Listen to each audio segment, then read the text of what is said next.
On June 24th, 2009, the Thomas family of Parkersburg, Iowa was changed forever. Ed Thomas, the head football coach of Aplington-Parkersburg High School, was shot and killed by a former player. The tragedy did more than land a powerful blow to the entire community. His loss was felt by every student and player he ever coached, stretching all the way into the NFL. Yesterday, The Sacred Acre, the Ed Thomas story, was released. It chronicles the life of the man who meant so much more to a community than just wins and losses. In fact, the writer Mark Tabb says the book will challenge how people live their own lives.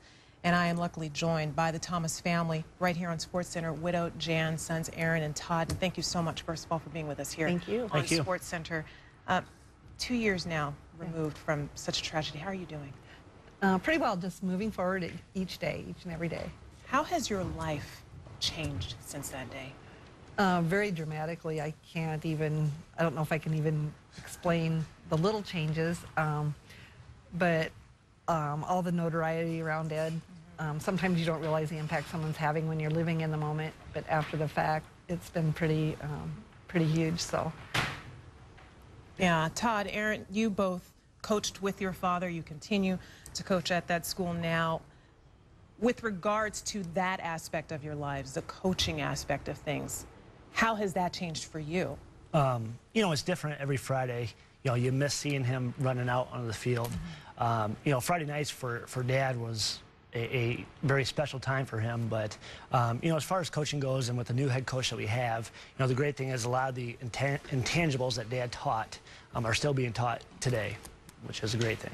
I know for me, you know, I head basketball coach, but every principle I ever learned and watched from my dad is the way he treated the young men and teaching the life lessons. That's something that I, you know, continue with every day, and it's no different now than when I first started. You know, I always wanted to make my dad proud and represent the things that he represented. So I guess I try to continue everything he was about through how I coach as well. How do you go about trying to expand his legacy there?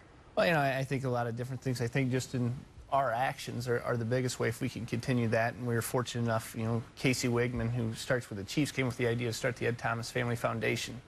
So we've kind of got that off and running. And you know, it's the same thing, just continuing what was important to him each and every day.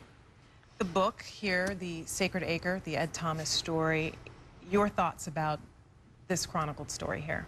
You know, it's kind of amazing to think about a story being written about your dad's life.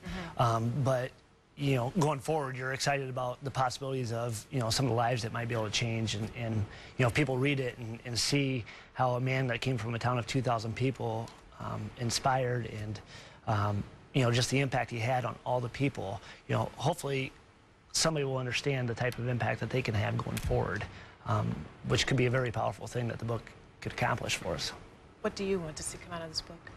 I just think it will help people to continue the legacy that Ed started.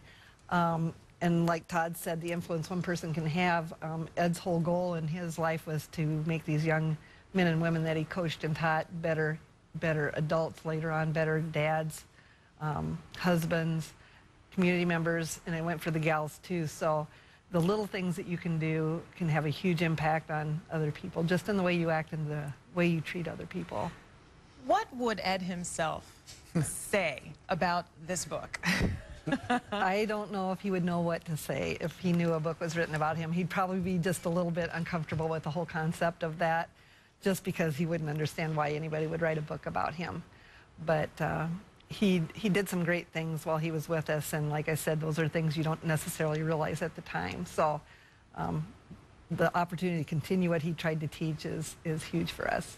Larger than life, but not necessarily a fan of the spotlight? Yeah. Right. Very humble person, yeah.